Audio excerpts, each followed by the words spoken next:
Welcome to another exciting episode of Purana Talk with Alan and Leon, or the Purana guys. Yes, tonight, live from West Seattle, it's Garuda Purana, second section, Skanda, and we're in chapter 31. I was going to say it's early June, and we're having a really warm night. It's like It's a really record-breaking beautiful. warm day.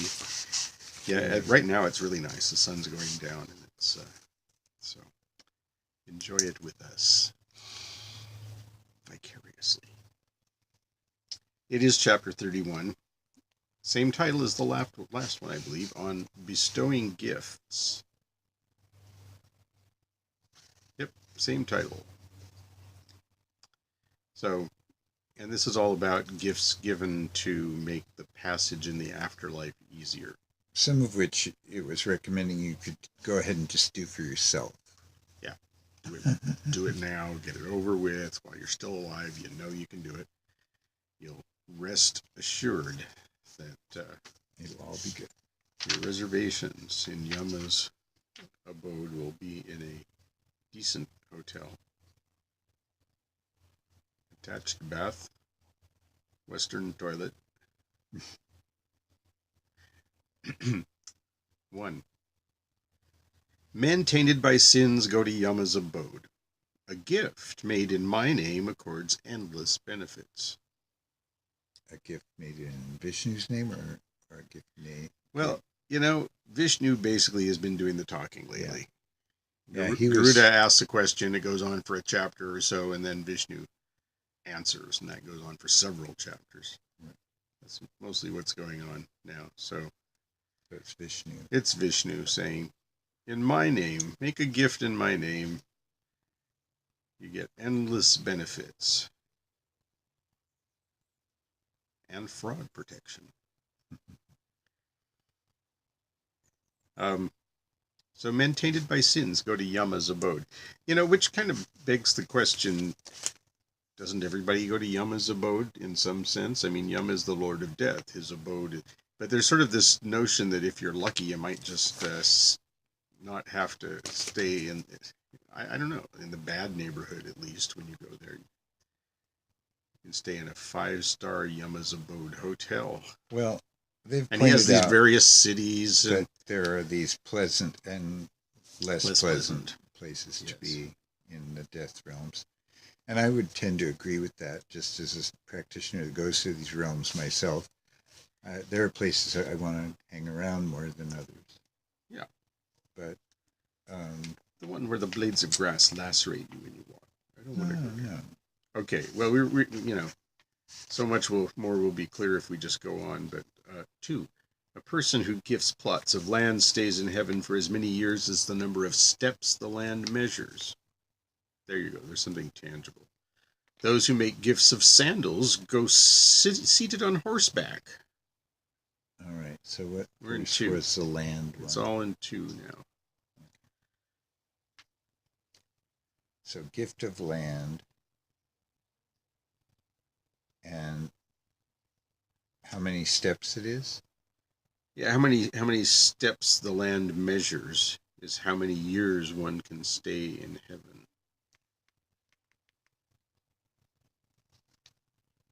Because, you know, you get to travel around. You don't just go to eternal heaven. It's like, there's not much eternal in Hinduism, except Vishnu, if you will. Yeah. Okay, by making a gift of umbrella, one will traverse after death without difficulty the paths where other men are excessively oppressed by the heat of the sun. So if you give sandals, you go on horseback. If you give an umbrella, you escape the heat of the sun in the afterlife. If food is given in gift with the dead man in view, he will be nourished by the same. There's a lot of concern for hungry ghosts. And I guess partly because they can cause trouble. But there's a lot of A lot of what we're seeing here is the need to feed them somehow, or assure that they will eat and not be hungry. If food is given in gift with the dead man in view, he will be nourished by the same. Men who make gifts of lamps can traverse those regions infested by terrible darkness without the aim or regular form, which shall for him become illuminated brightly. The gift of lamp is conducive to the pleasure of those who die in the month of Ashvina, Kartika, or Magha, or on the 14th day of the lunar fortnight, which is to say the eve of either the new or the full moon. Lamps shall be gifted daily for a year after the death for the benefit of the dead in the troublesome path. So lamps showed up in what verse? 7. So 7 through... that was it? 7. No, well, there's going to be more lamp. Okay, yeah, you're right. Lamp started in 6, and it's going to go on for a while. Yeah, okay. So we're in the lamp section. So let's just run through it from 6 then, because now we know we're in the lamp section. Nope, it starts in 4 and 5. Okay. It's probably in 5, but 4 and 5 get clumped together here in this translation, so we'll start with the lamp section. Men who make gifts of lamps can traverse those regions infested by terrible darkness without the aim or regular form, which shall for him become illuminated brightly. A bit awkward. The gift of lamp is conducive to the pleasure of those who die in the month of Ashvina, Kartika, or Magha, or on the 14th day of the lunar fortnight. So that's giving the ideal timing of who needs a lamp, especially when they die. Yeah, well, people who die in these months or on the 14th day,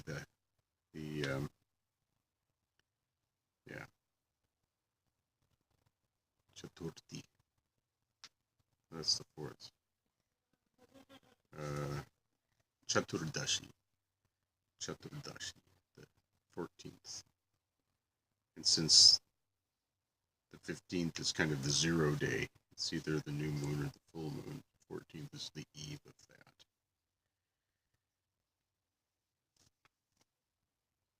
that. Okay. Lamps shall be gifted daily for a year after the death for the benefit of the dead in the troublesome path. The pure soul who is engaged in the gift of lamps shall brighten his path and his family. He shall be honored among the luminaries of the sky. That was 8. He who makes a gift of lamps either for the dead or for himself facing east or north, or places them in temples or in the houses of Brahmins, will be able to traverse the great path without any distress.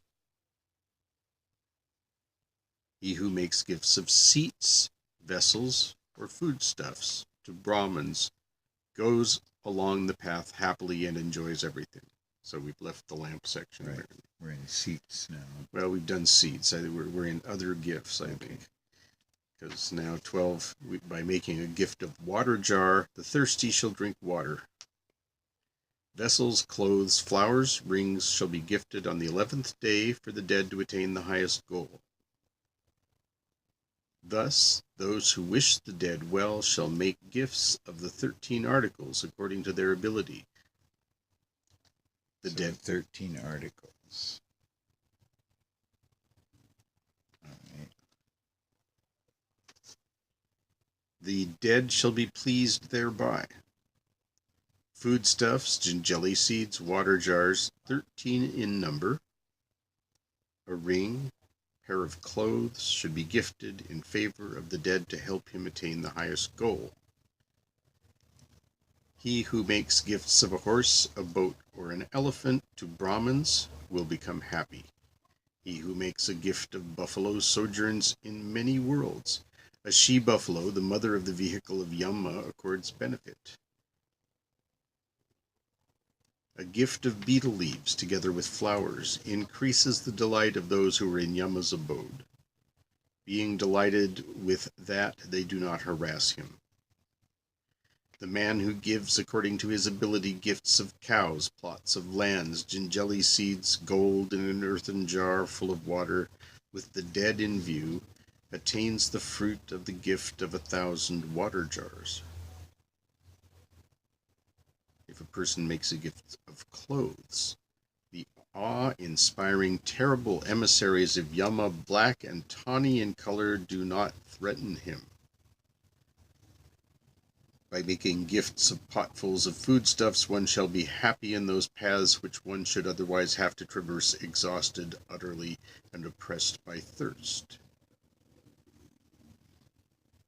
A bed with smooth cotton within and covered by a velvet cloth should be given to gods and Brahmins. By that the dead man will be freed from ghosthood and rejoice with deities. Thus, O Tarksha, I have explained to you the gifts which should be offered when performing obsequies. I shall now tell you how death enters the body. That was 24. So beginning with 25, how death enters the body.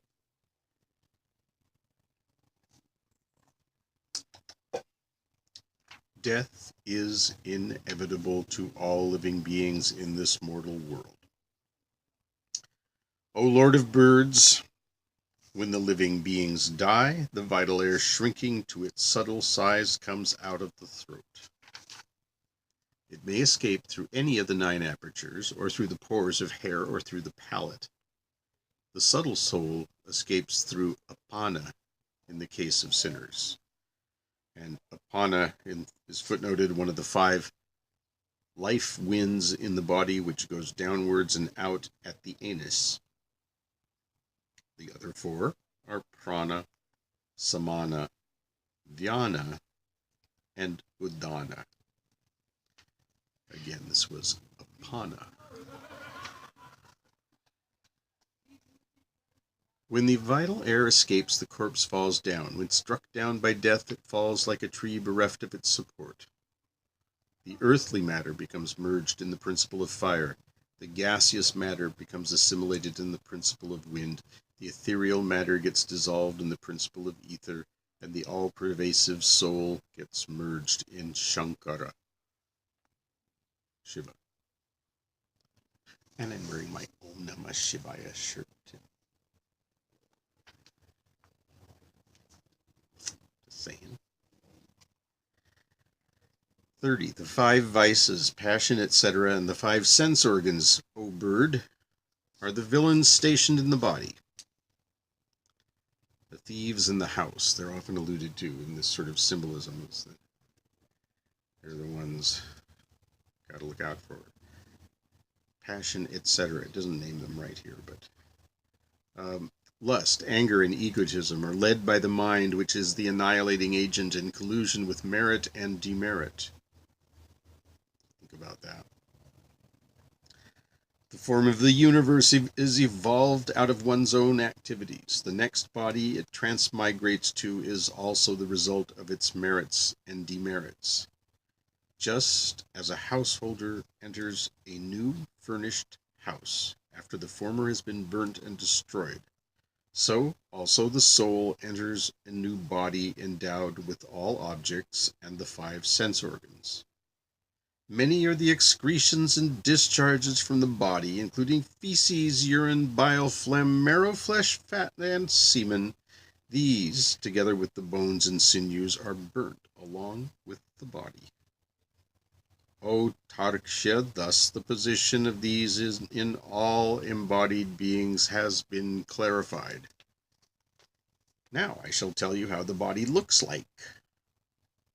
Human body is a single column of sinews embellished with 2 pegs and endowed with the sense organs in 9 apertures. It is constantly attacked by the objects, agitated by lust and anger, tossed by love and hatred, victimized by an unquenchable thirst, entrapped in the network of covetousness, enshrouded in the cloth of greed, bound by illusion, but presided over by a conscious being. It is, as it were, like a city, with 6 vestibules, with the Purusha in charge thereof. All the bodies are invested with these attributes and features. All the deities and the 14 worlds are present therein. Those who do not understand themselves are no better than brutes. The 4 kinds of living beings have their bodies of the same nature and same content.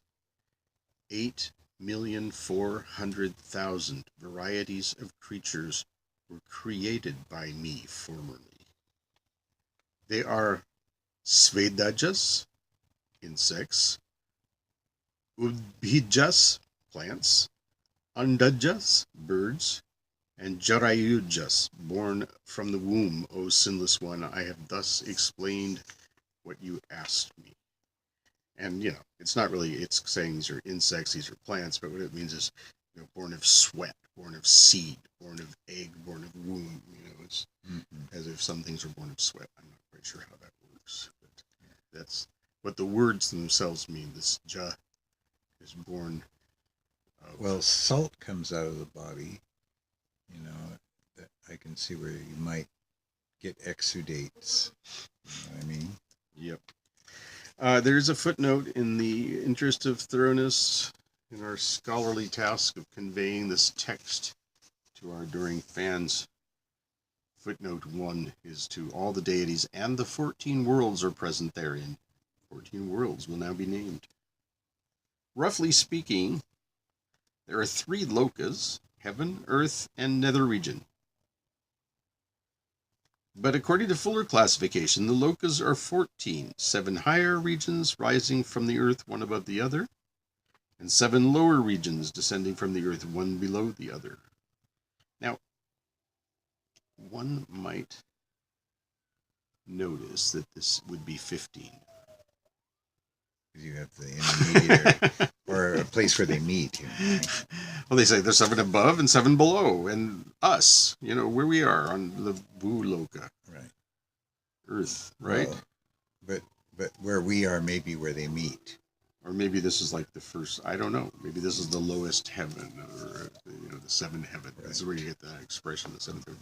Also, the other thing that occurred to me was that it is analogous in some ways to the fortnightly structure of the calendar, because you would have 14 plus 1. You count the 14, the 1... Not so much. Not so much, yeah. I mean, the days are named 1 through 14, and then full or new. Purnima. Yeah, and it isn't like the moon is that regular either. No, well, it's not. These are ultimately they're lunar days, varies not solar days. Yeah.